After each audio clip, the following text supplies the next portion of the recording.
À la une ce soir, les grévistes se sont invités aujourd'hui à la séance plénière de la CTM. Après plusieurs heures d'attente, ils ont pu présenter leurs revendications devant les élus. Le président de la CTM s'était éclipsé avant leur intervention. Une pollution exceptionnelle aujourd'hui. Une épaisse brume de sable a lourdement impacté les personnes allergiques et fragiles. L'indice du jour était de 10 sur 10. La qualité de l'air devrait s'améliorer demain. Les conditions d'incarcération s'améliorent à la prison de Ducos. Les détenus sont moins nombreux. En revanche, les syndicats dénoncent toujours de mauvaises conditions de travail causées entre autres par un manque de personnel. Enfin, la Martinique, candidate au patrimoine mondial de l'UNESCO. 5 sites sont présentés, dont les pitons du Carbet. Nous vous proposerons ce soir une visite guidée avec un focus sur les richesses de la zone. Bonsoir à tous. Merci de nous rejoindre dans cette édition que vous pouvez suivre en direct sur la page Facebook d'ATV.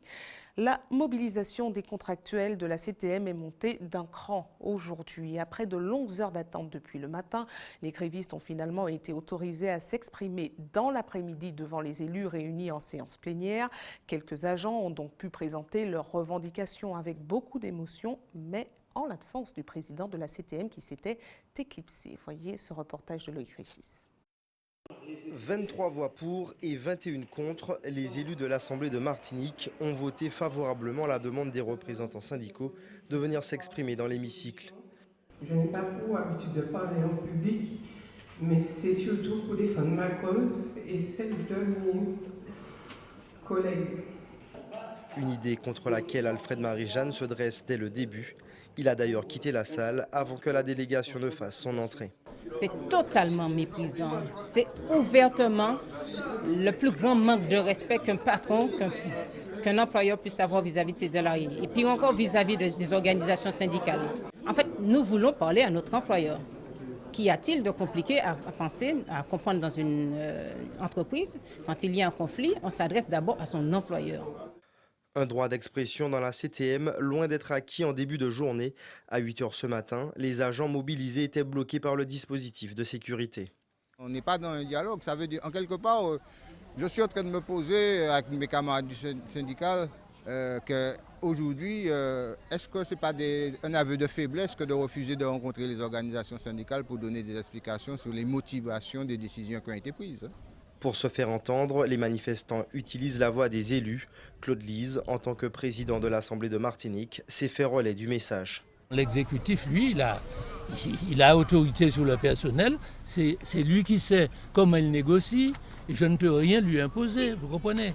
Voilà, je peux lui dire que le personnel souhaite être reçu. Je peux lui donner mon avis personnel, mais c'est lui qui est le chef du personnel, c'est lui qui prend les décisions.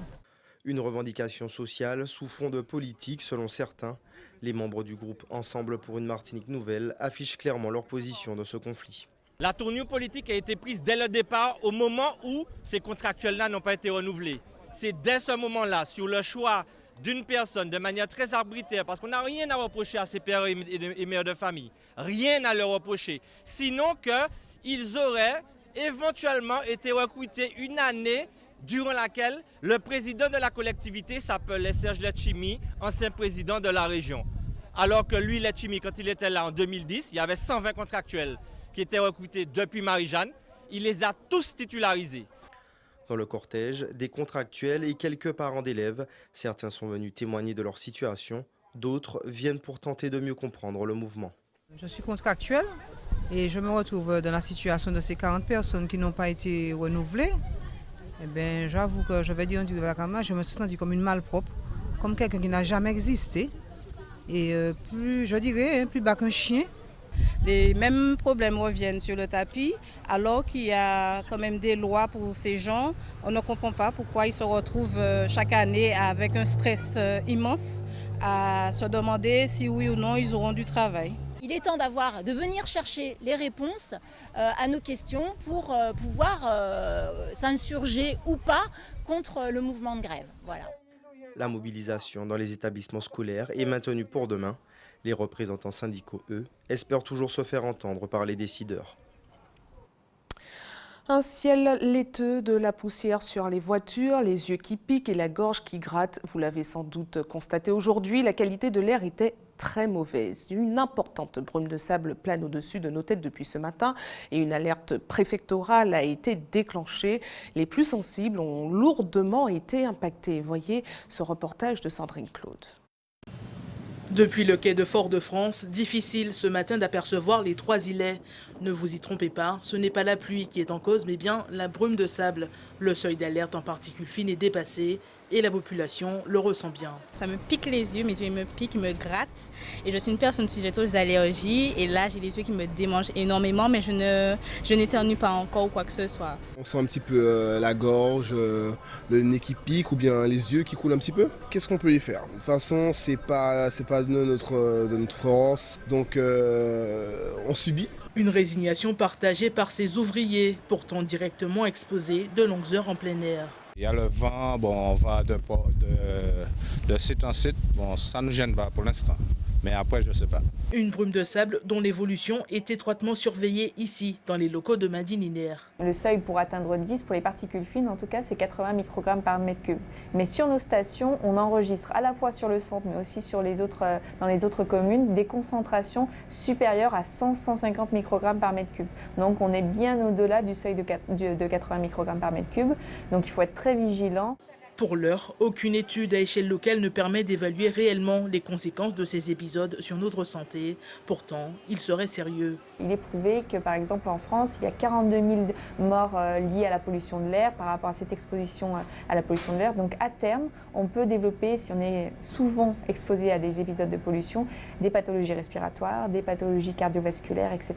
Donc, il ne faut pas négliger justement la protection, la prévention, donc toutes les mesures et recommandations qu'on donne, même si ça semble dans l'immédiat inutile, mais à terme, ça peut être efficace. Demain, l'air devrait être un peu plus respirable. Madininer prévoit une légère amélioration avec un indice Atmo de 6, ce qui équivaut tout de même à un air médiocre.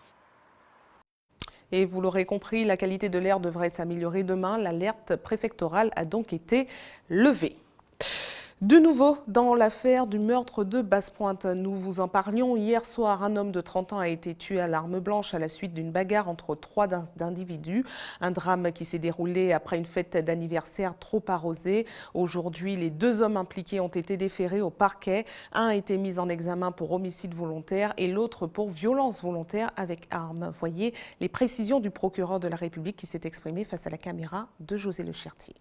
Il apparaît qu'au cours de cette journée de mardi, l'un des protagonistes qui a été placé en garde à vue fêtait son anniversaire, puisque c'était effectivement le jour de ses 29 ans. Que dans ce contexte-là, il a consommé beaucoup d'alcool depuis le matin et que pour une raison qui reste à déterminer, aux environs de 17 h, il a une rixe avec la personne qui sera ensuite retrouvée décédée.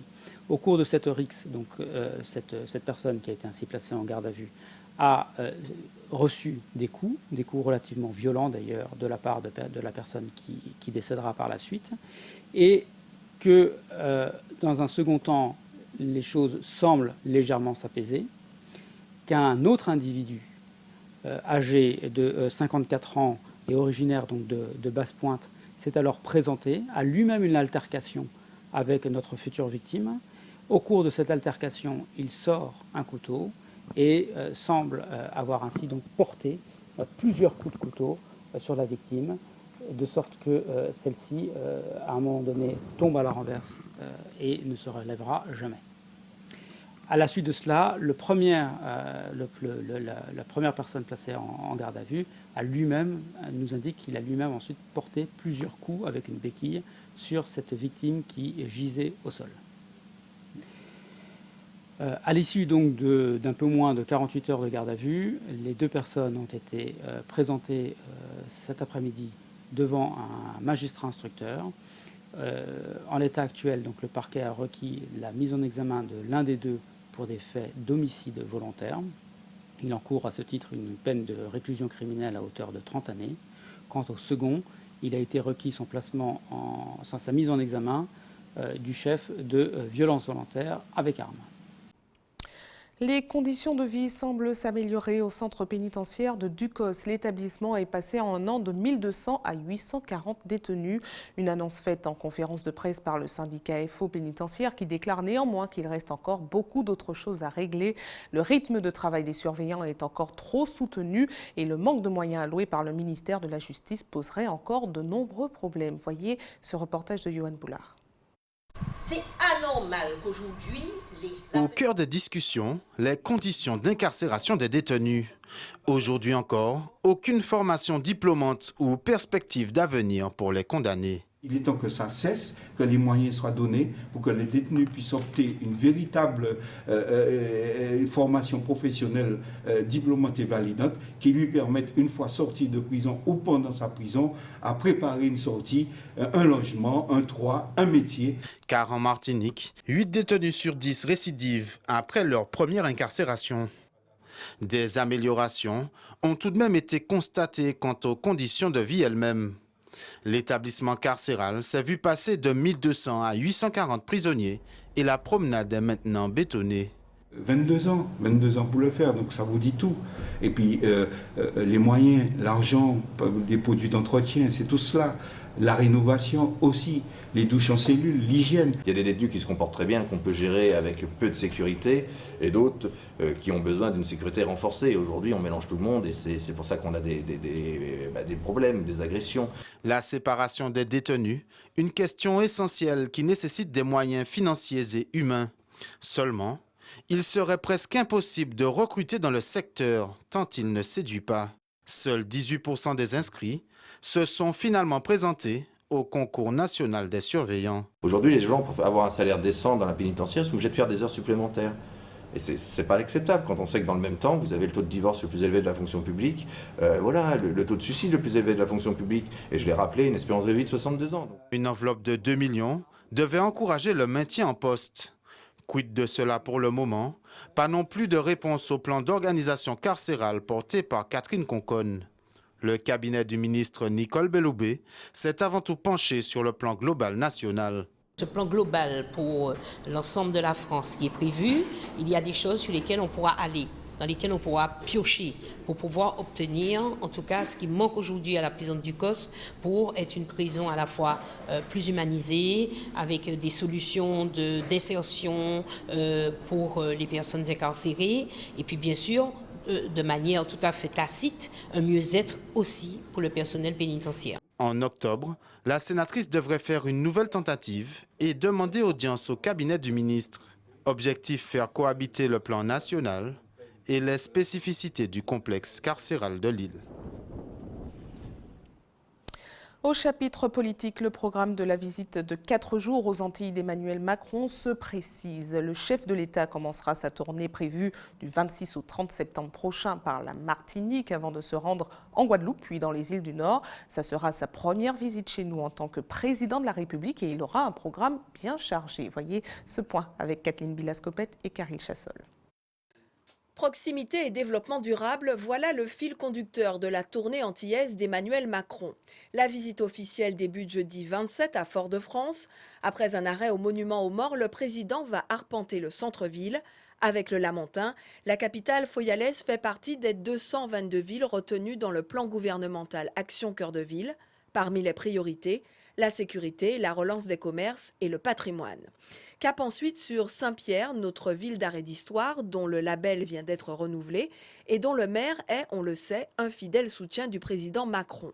Le chlordécone est également un sujet important de cette visite. Le chef de l'État ira au Morne Rouge à la rencontre du monde agricole, l'occasion d'évaluer les efforts menés dans le cadre du plan chlordécone pour assainir les sols et garantir une meilleure sécurité alimentaire. Des annonces sont d'ailleurs attendues sur cette question sensible de santé publique. L'escale martiniquaise s'achève à la résidence préfectorale autour d'un dîner républicain avec les porteurs de projets des Assises des Outre-mer. C'est en Guadeloupe, le vendredi 28, qu'Emmanuel Macron va aborder la question, cruciale elle aussi, des sargasses, lors d'un passage dans la commune de Goyave. Il sera aussi au chevet du réseau d'eau potable, autre fléau de l'île Sœur, et posera la première pierre du nouveau CHU de Guadeloupe. Dernière étape à Saint-Martin et Saint-Barthélemy. 1 an après les ravages d'Irma, Emmanuel Macron revient, comme promis, prendre le pouls de la reconstruction. Belle rentrée en apparence au campus de Schellcher. Nous vous présentions cette semaine la cérémonie d'accueil des étudiants étrangers. Mais qu'en est-il concrètement? Quelle est l'ambiance au sein de la structure? C'est ce que nous allons voir avec la vice-présidente de l'Université des Antilles, Paul Martinique, Odile Marcelin, François Augrin. Bonsoir à vous. Bonsoir madame. Merci d'avoir accepté notre invitation. Alors pour commencer, la plateforme Parcoursup a été pointée du doigt par de nombreux étudiants et parents d'élèves. Il y a eu quelques dysfonctionnements. Est-ce que vous avez eu des retours à ce sujet au sein du campus de Schellcher et est-ce que tout s'est réglé depuis? Alors en fait, il faut savoir que dans toutes les académies françaises, il y a une commission d'accès académique, une commission académique d'accès à l'enseignement supérieur qui est mise en place, à laquelle l'université participe. Sur le pôle Martinique, effectivement, nous participons à cette commission et l'objectif, c'est de porter des réponses aux jeunes qui n'ont pas pu se positionner sur des formations. Ou sur des formations inexistantes aussi. Il y avait des formations, il y en avait qui avaient des formations. Pour la Martinique, il y a eu environ 290 cas qui ont été mis en évidence et aujourd'hui ils sont quasiment tous réglés. Mais ça concerne effectivement les primo-étudiants qui souhaitaient s'inscrire à l'université. Très bien. Alors parlons de la vie au sein de l'université. Maintenant, vous dénonciez en mars dernier une quasi-mise sous tutelle du pôle Martinique avec un plafond des dépenses à 5 000 €.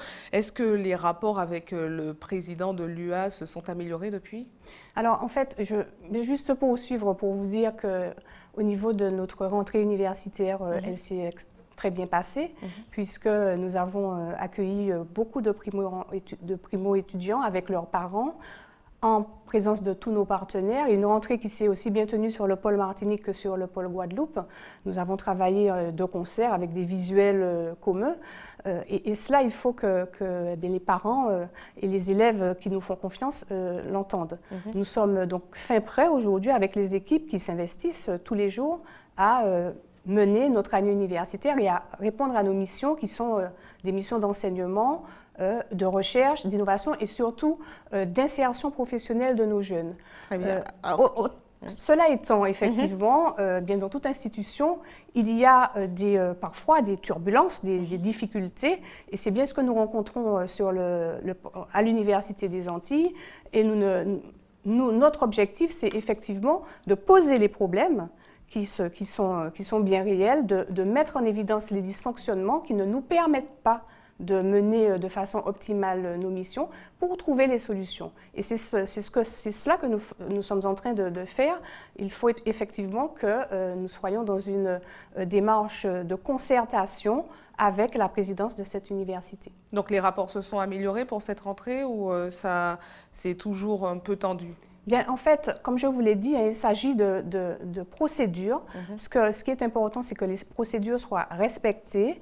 Nous sommes un établissement d'enseignement supérieur avec des règles, des statuts également, une loi qui régit l'université. Et c'est ces difficultés que nous sommes en train de résoudre au fur et à mesure. Et j'ai bon espoir, effectivement, que nous y arrivions avec la bonne volonté de tous. Parce que nous avons des missions qui sont d'intérêt pour nos jeunes, pour également le territoire, les socioprofessionnels qui nous font confiance et qui souhaitent développer les partenariats avec notre université. Tous les jours, en fait, chaque semaine, je suis sollicitée pour mettre en place des projets avec les socioprofessionnels, avec les entreprises. Alors, faisons le point sur d'autres remous qui ont paralysé le campus de Schellcher l'année scolaire dernière. L'affaire Seregmia, il y a eu de nombreuses mobilisations des étudiants. Les 3 universitaires concernés ont été révoqués, vous le savez, par le CNESER. Kevin Logosa a annoncé saisir le Conseil d'État. Quel est votre point de vue en tant que vice-présidente de l'université? Vous savez, pour la deuxième fois, effectivement, la justice administrative s'est prononcée avec des sanctions extrêmement lourdes à l'encontre de ces 3 enseignants-chercheurs. Et nous détenons le triste record sur ce type de sanctions, puisque c'est la première fois dans l'histoire de l'université, des universités françaises, que 3 enseignants-chercheurs sont révoqués à vie. C'est vous dire que les faits qui sont posés sont des faits extrêmement graves. Et nous sommes donc... il est nécessaire que quand il y a des dysfonctionnements administratifs, des dysfonctionnements financiers graves qui sont mis en lumière par les fonctionnaires que nous sommes et qui avons vraiment une obligation donc, de service public, qu'ils soient dénoncés. Et je suis fière d'appartenir à cette université où des hommes et des femmes ont courageusement mis en lumière et mis en place des actions qui permettent aujourd'hui d'avoir une première réponse administrative avec ces sanctions qui sont tombées. Mais je ne souhaite à personne de vivre ce que ces personnes sont en train de vivre. Je ne souhaite à aucune institution de vivre ce que nous vivons depuis 5 ans, mais c'est de notre devoir de fonctionnaires et en tant que garant du service public qui fonctionne de façon normalisée, c'est de notre devoir de dénoncer et notre université a pris courageusement cette tâche. Alors, nous sommes effectivement un peu plus sereins aujourd'hui puisqu'il y a ces sanctions administratives qui sont tombées, mais il ne faut pas oublier qu'il y a également le volet pénal. Cette affaire est encore en cours au niveau pénal. Et là encore, je fais vraiment confiance à la justice de mon pays. Et ce que nous souhaitons, nous, c'est universitaires, toute la communauté universitaire, c'est que définitivement on puisse tourner cette page sombre de notre université parce que ce n'est pas ce qui fait l'université des Antilles. Alors justement, tournons la Antilles, c'est bien autre chose. Justement, tournons la page. Les étudiants étrangers, je l'ai dit, ont été accueillis ce mardi avec une cérémonie entièrement dédiée. Est-ce que l'université, le campus de Schellcher séduit à l'échelle internationale? D'une manière générale, est-ce que vous constatez ça? Comme vous le dites vous-même, nous avons fait cette cérémonie d'accueil des nouveaux étudiants étrangers qui choisissent nos campus parce que justement nos formations sont attrayantes. Vous savez que nous avons renouvelé notre offre de formation. Nous avons 3 licences nouvelles, 5 nouveaux masters, 11 licences professionnelles qui répondent vraiment aux besoins identifiés des entreprises. Cette offre de formation, nous l'avons également construite de façon conjointe avec les socioprofessionnels, les institutionnels pour qu'elle réponde vraiment aux besoins et d'insertion. Et que, eh bien, un étudiant qui s'engage dans une formation à l'Université des Antilles et singulièrement sur le pôle Martinique puisse ensuite s'insérer. Ce sont de véritables passerelles que nous proposons à nos jeunes pour qu'ils puissent trouver sur le territoire une insertion professionnelle. Vous savez que nous avons une désertion de nos jeunes, que nous avons un taux de chômage extrêmement important. Ce sont des missions sur lesquelles nous sommes focalisés. J'ai quand même un regret, c'est qu'effectivement, nous n'ayons pas pu accréditer 7 de ces formations qui avaient été également pensées, conçues pour répondre aux besoins de nos territoires avec nos socioprofessionnels. Et là, nous ne savons pas pourquoi ces formations n'ont pas été accréditées. Nous attendons des réponses de notre gouvernance parce qu'il est absolument fondamental que nous puissions proposer aux jeunes de nos territoires ces formations. Le territoire a besoin de ces formations pour se développer. Très bien, affaire à suivre. Merci à vous d'avoir répondu à nos questions. Madame. Parlons évolution numérique maintenant. L'opérateur SFR annonce étendre la 4G Max à toute l'île en prévision 800 mégabits par seconde pour cette connexion. Pour les zones hors réseau, une box sera alors proposée pour installer au domicile des particuliers. Point important, la 5G est prévue pour 2020 et les premiers tests ont été effectués aujourd'hui. Voyez les précisions recueillies par Johan Boulard. Cette 4G Max qu'on ouvre sur notre réseau sera accessible à l'ensemble de nos abonnés sans démarche particulière, sans surcoût. Les abonnés qui auront des smartphones de toute dernière génération bénéficieront à plein de cette nouvelle technologie avec ses débits fantastiques. Ceux qui ont des mobiles de plus ancienne génération en bénéficieront aussi et verront une amélioration sensible. La deuxième annonce que nous faisons aujourd'hui, qui est aussi extrêmement importante, c'est que nous lançons sur l'ensemble du territoire la box 4G. Au lieu que cette box soit reliée par d'une ligne de cuivre ou par de la fibre ou du câble, pour les gens qui ne sont pas éligibles à des débits intéressants par les lignes fixes, eh bien, cette box, elle est reliée par notre réseau 4G Max. Troisième annonce, peut-être la plus spectaculaire, c'est que SFR Caraïbes a réalisé aujourd'hui le premier test 5G à la Martinique. Et donc ce test 5G qui a été fait devant vous et qui est concluant montre des débits allant jusqu'à 1,4 gigabits seconde, ce qui est extrêmement important. Nous souhaitons vivement que dans la procédure future d'attribution des licences 5G, les DOM ne soient pas en retard par rapport à la métropole. Et donc nous poussons de notre maximum et nous démontrons que nous sommes capables de faire aussi vite que la métropole. Autre projet d'envergure, un programme d'échange entre des chefs de renom et des apprentis martiniquais. La première édition du Creole Food on Rome se tiendra du 6 au 13 octobre prochain. Il s'agit d'une initiative de l'Union des métiers et des industries de l'hôtellerie. Voyez les précisions recueillies par Sandrine Claude. C'est une manière d'émuler les élèves et de leur montrer ce que peut être l'excellence. Parce qu'il faut absolument que nous allions vers l'excellence. Et l'une des vocations de l'établissement, c'est d'amener les jeunes le plus haut possible. Les chefs viendront chez nous et ce sera une rencontre avec les élèves qui sont dans la formation hôtellerie-restauration. Donc là, on verra, ils auront l'occasion de poser des questions sur différents thèmes et il leur appartiendra peut-être de retrouver l'émulation que les chefs peuvent leur porter. Le but, c'était avec les Romiers de faire une grande semaine où on a accueilli des chefs étoilés et que cette délégation rencontrait les chefs de Martinique et parle un peu aux jeunes donc, et travaille les produits avec les jeunes. Donc il y a une matinée au CFA de Rivière-Salée où ils vont préparer un dîner cocktail avec toute la délégation. Il y a aussi le mercredi au Bacois ou dans les cuisines du Bacois, les grands chefs vont préparer 8 plats. Tout ça avec le concours des jeunes apprentis et lycéens. Et ce mélange, cette journée ensemble, j'espère, va déclencher chez eux une envie de continuer et d'aller vers l'excellence.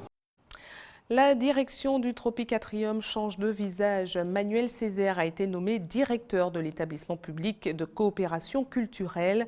Il prendra ses fonctions le 1er janvier prochain. Le Tropicatrium a déclaré par communiqué qu'il proposera une programmation pluridisciplinaire exigeante, attentive aux artistes du territoire et à la scène nationale et internationale. Actuellement délégué académique aux arts et à la culture au rectorat de Martinique, il succédera à Hassan Kouyaté. Son projet a été retenu devant 4 autres candidats. En parlant de candidats, la Martinique postule au patrimoine mondial de l'UNESCO. Dans le dossier, 5 richesses: la montagne Pelée, la presqu'île de la Caravelle, le rocher du Diamant, le Morne Jacob et les pitons du Carbet. Justement, coup de projecteur ce soir sur les pitons du Carbet qui abritent une biodiversité extrêmement variée. José Le Chertier y a fait une excursion aujourd'hui. Visite guidée. Ce sentier mène directement au quartier reculé en terre samaritaine. Pour effectuer la traversée, comptez 5 bonnes heures de marche, sans oublier les nombreux dénivelés. Une bonne condition physique est requise, mais les efforts sont payants. Cette forêt luxuriante abrite une biodiversité unique en son genre. La partie des pitons du Carbet est une zone très riche en précipitations, donc beaucoup de pluie à l'année. Donc du coup, on a une végétation, des arbres, des épiphytes, des fougères en grande quantité qui s'y reproduisent. Dans cette partie hygrophiles, on a beaucoup d'arbres, donc d'arbres endémiques de la Martinique. Donc généralement, les gens aiment venir voir, donc par rapport à leur inflorescence. Il y a aussi beaucoup d'espèces de la faune, donc comme le matoutou falaise et certaines autres espèces qui sont endémiques et qui sont très présentes sur ces milieux. La fameuse araignée migaloforme, la voici, mais il y a plus redoutable, la guêpe Pepsi. Classée 2e au monde pour la virulence de ses piqûres. Elle attrape l'araignée, elle la paralyse avec son venin et ensuite elle pond ses œufs à l'intérieur. Et la guêpe continue à vivre jusqu'à l'éclosion de ses œufs.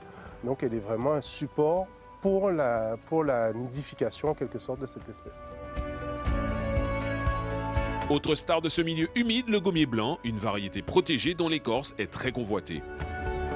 Cette sève séchée et brûlée sent un peu comme de l'encens, donc vraiment utilisée par certaines personnes. Donc il y a certains endroits où on retrouve ces arbres qui sont, on va dire, encore en quelque sorte scarifiés pour pouvoir récupérer cette sève. Toute cette richesse naturelle fait de la Martinique un hotspot mondial de biodiversité et une candidate sérieuse en vue d'une inscription au patrimoine mondial de l'UNESCO. Nous avons déjà validé donc, devant l'instance nationale, qui est le Comité français du patrimoine mondial, les 2 premiers jalons donc, de cette candidature, que constitue donc, la valeur universelle exceptionnelle, la méthodologie également de définition donc, du zonage. Donc, il nous reste une dernière audition pour valider donc, le plan de gestion.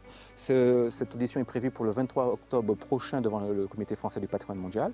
Une fois que nous avons donc, passé cette audition, nous aurons donc, à bénéficier également aussi d'une évaluation du ministère en charge donc, du suivi de dossier. Nous pourrons officiellement déposer ce dossier de candidature donc, auprès de l'UNESCO d'ici mi-janvier 2019 pour une décision que nous espérons donc, favorable d'ici juillet 2020. L'enjeu est de taille. En cas de succès, notre île pourrait voir son attractivité augmenter de 30 à 40%. Autre avantage, une assistance d'urgence pour réparer les dégâts en cas de catastrophe naturelle. Information pratique avant de refermer cette édition. Notez qu'une collecte de l'EFS sera organisée demain de 13h à 18h sur le parking de la Grande Récré à Cocotte-du-Cos. Comme chaque jour ouvré, une équipe se tiendra également à votre disposition de 9h à 16h à la Maison du Don, derrière le CHU Pierre Zobda-Kittmann au quartier Lamena à Fort-de-France. Et c'est la fin de cette édition. Avant de vous quitter, je vous rappelle les principaux titres développés ce soir. Les grévistes se sont invités aujourd'hui à la séance plénière de la CTM. Après plusieurs heures d'attente, ils ont pu présenter leurs revendications devant les élus. Le président de la CTM s'était éclipsé avant leur intervention. Une pollution exceptionnelle aujourd'hui. Une épaisse brume de sable a lourdement impacté les personnes allergiques et fragiles. L'indice du jour était de 10 sur 10. La qualité de l'air devrait s'améliorer demain. Les conditions d'incarcération s'améliorent à la prison de Ducos. Les détenus sont moins nombreux. En revanche, les syndicats dénoncent toujours de mauvaises conditions de travail causées entre autres par un manque de personnel. Enfin, la Martinique candidate au patrimoine mondial de l'UNESCO. 5 sites sont présentés, dont les pitons du Carbet. Nous vous avons présenté ce soir une visite guidée avec un focus sur les richesses de la zone. Restez sur ATV, retrouvez tout de suite l'actualité nationale et internationale présentée par nos confrères de BFM TV, suivi à 20h du téléfilm Joséphine, Ange Gardien. Passez une excellente soirée avec nos programmes. Retrouvez dès demain soir Céline Chalonneau pour les titres de la tranche info du week-end. Quant à moi, je vous retrouve avec plaisir lundi prochain. Passez une excellente soirée, un bon week-end et à lundi.